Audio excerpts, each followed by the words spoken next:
Jai Mahamaya ki jai, Bole Baba ki jai, Vishveshwari Mata ki jai, Jai Mahamaya ki jai. In our last discourse, we heard about the demons and the devas battling for 100 years. And finally, when the demons seemed to have defeated the devas, the devas asked their guru, Brihaspati, for advice, and he said, pray to the Divine Mother, which they did.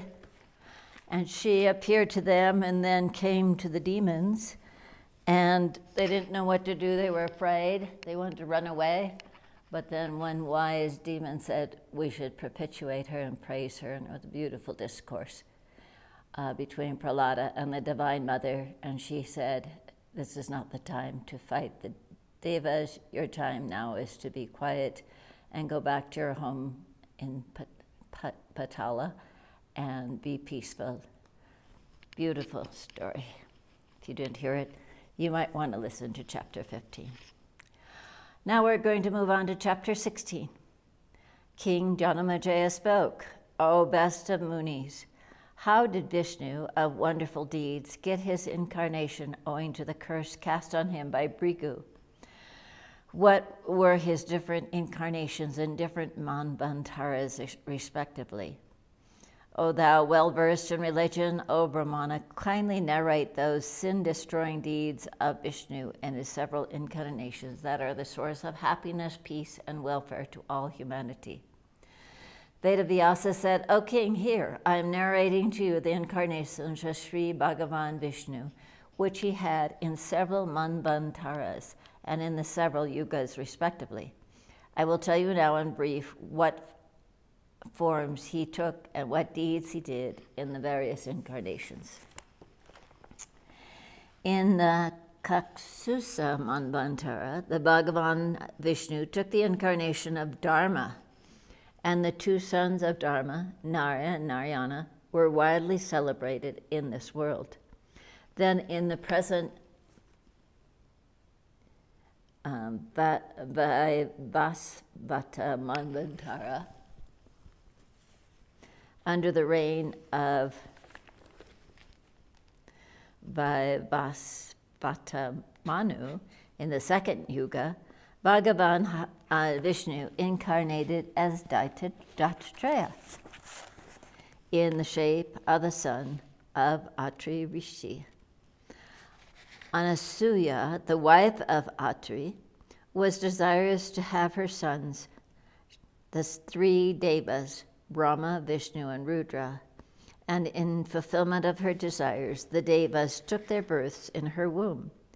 Anasuya was foremost amongst the chaste and virtuous women, and on her praying, Brahma, Vishnu, and Shiva, the Trinity, at once agreed to become her sons. Brahma was born as Soma, Vishnu was born as Dattatreya, and Rudra was born as Durvasa. In the fourth yuga, the Bhagavan assumed the beautiful double form in one, the upper part resembling a lion and the lower part a human being, to accomplish the noble purpose of the devas. It was to kill Hiranyakashipu that the Bhagavan Vishnu assumed his appearance, wonderful even to the devas.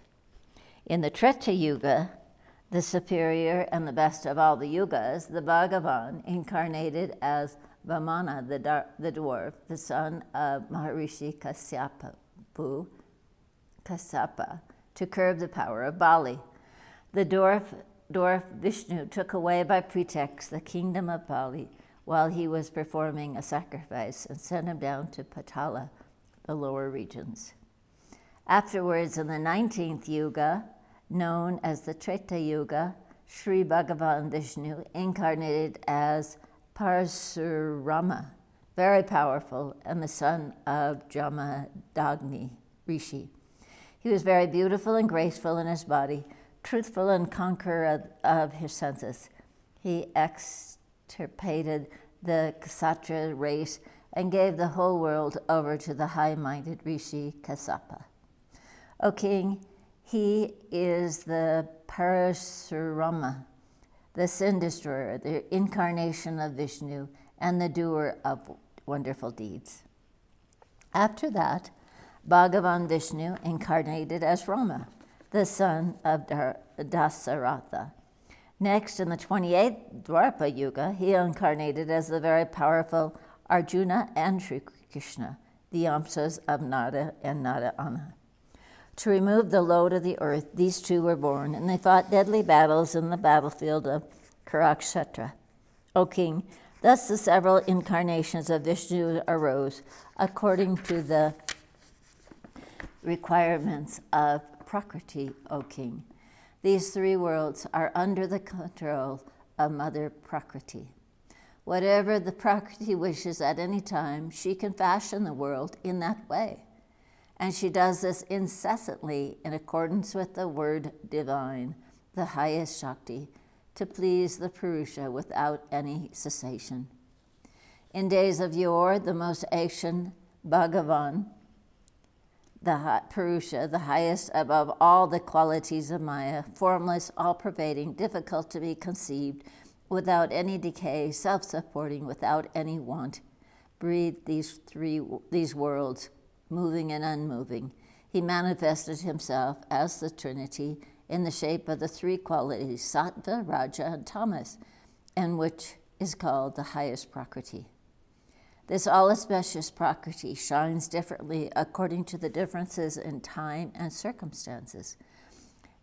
This threefold Prakriti, the great enchantress of the world, Mahamaya, is creating, preserving the worlds, and is destroying them at the end of the kalpas. O king, whenever there takes place the union with this Prakriti, Brahma creates, Vishnu preserves, and the auspicious god Shiva destroys the worlds. It was she that gave birth to Kakusta, the best of the kings, and to conquer the Nadavas. She placed him at a certain place. O king, thus all men controlled by the great law in this world enjoy sometimes the pleasures, enjoy sometimes pains, and thus exist in the world.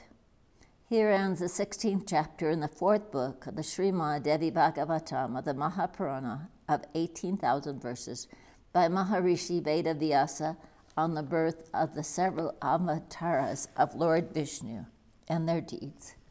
Jai Mahamaya ki jai, Bole Baba ki jai, Vishveshwari Mata ki jai, Ma Saraswati Mata ki jai, Ma Kali Mata ki jai, Durga Mata ki jai, Vishveshwari Mata ki jai, Bole Baba ki jai.